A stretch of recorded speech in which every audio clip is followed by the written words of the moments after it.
What's up, everybody? Geekopedia here. Welcome back for another video today. And first off, I want to apologize. I have been off of YouTube for quite a little bit because I have been doing a lot with college.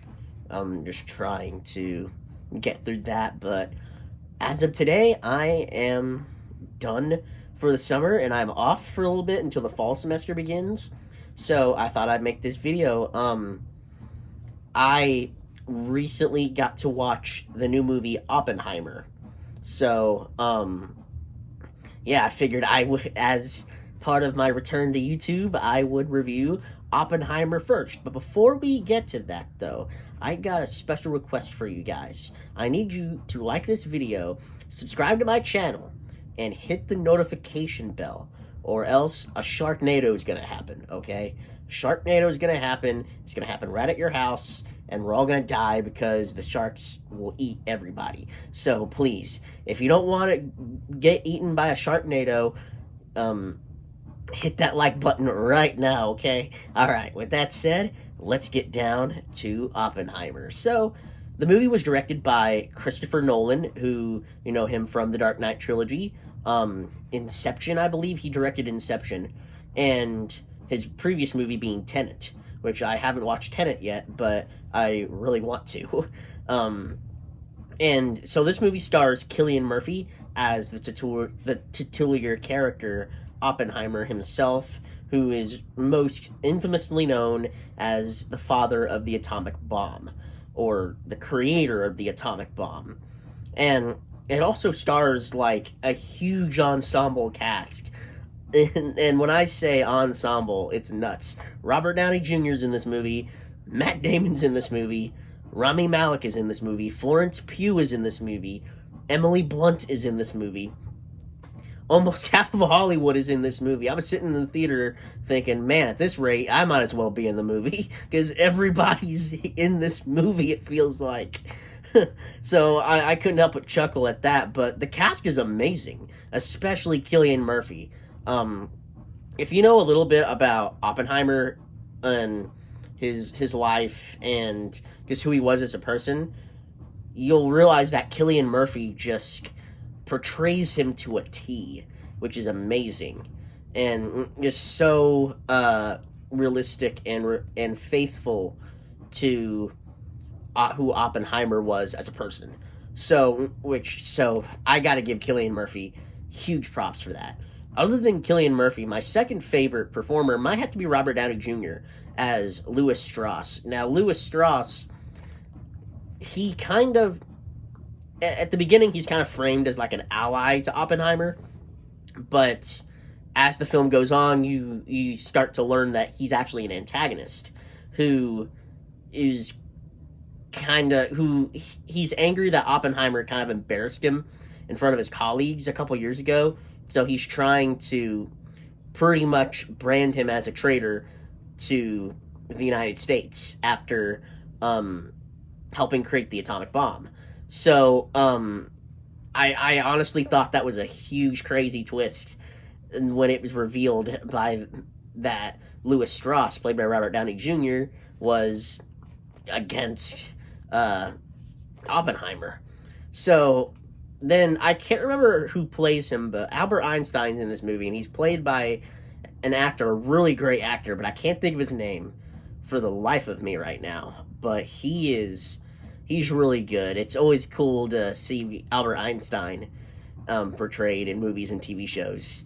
I was always really interested in him, especially in like middle school and high school. So getting back, the cinematography is probably the best part of the movie. I mean, oh my gosh, it is. It never feels like CGI in this movie. Like, it's obviously CGI. I mean, most of the like ordinary explosions were CGI, but I don't think Christopher Nolan would be able to like detonate an actual nuclear bomb and film it. Even then, like the scene where we finally get to see the atomic bomb like being tested for the first time and it go off for the first time, we see him.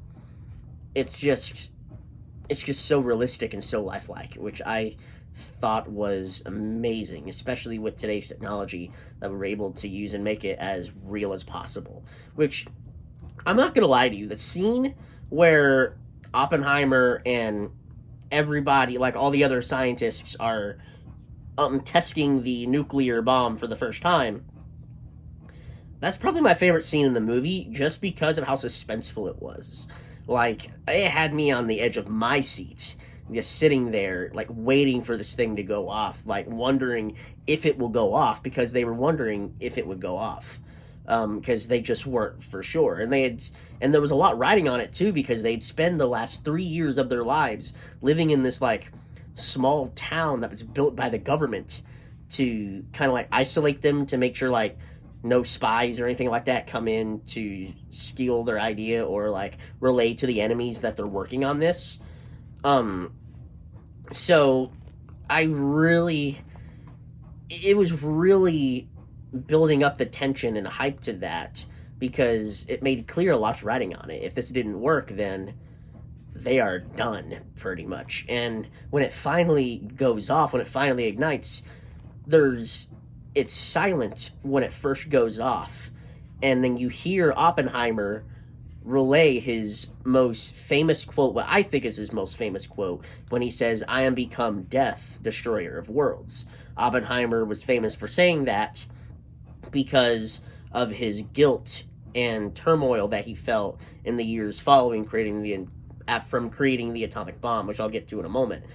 I really like the placement of that line there, and then you just hear boom, the sound finally comes in, and you realize that in a way, it it's changed the course of history.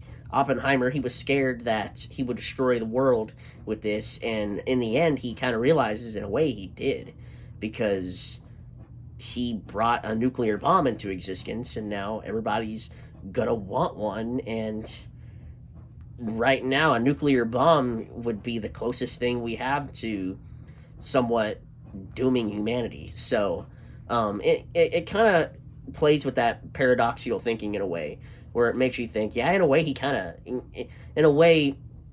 kind of doomed humanity, and even he acknowledges that. So, which I really want to get to that too, because the film kind of ends. Oppenheimer, it jumps into his guilt over creating the atomic bomb, which was like a big part of who he was in the years following the tests and making the bomb in the first place, especially when he heard that the bomb was used on Hiroshima and Nagasaki. He was extremely riddled with extreme guilt and turmoil over it because he didn't realize it was just going to be used to cause the deaths of so many innocent lives. And there's one where it was right after they had bombed Hiroshima and Nagasaki, where he's giving like a speech to these people who are like super excited that they had won World War II. And it's kind of like Oppenheimer has like a PTSD moment where he's talking, but he doesn't hear them. He doesn't hear the crowd cheering for him, but he's hearing the bomb going off around him and like the bright flash of the bomb like detonating, and it's like super crazy. And he sees like images of people who were affected by the bomb, and it was just insane. But it really made you think too, on how much damage and trauma an event like that really caused. So I just really like how they played with that and acknowledged that about history, because it was a sad time when that happened, when the bombs were dropped on Hiroshima and Nagasaki. It was a horrible time, especially for the people who were there and experienced the bomb firsthand. So I really like that the movie brought that up. So this movie is near perfect. The only like critique I could personally give is that in the beginning the editing is a little weird, because it kind of tells like a non-linear story, and of course non-linear stories are usually hit or miss for a lot of people, but here it's just kind of like confusing on what's happening when.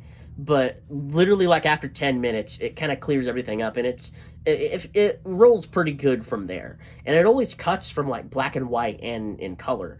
Louis Strauss's scenes are always in like black and white, and then when it's telling the story of Oppenheimer, when his life and then getting to work on the atomic bomb, it's in color, which I thought that was a really interesting creative choice that Nolan implemented there. So with that said, I gotta give this movie an A.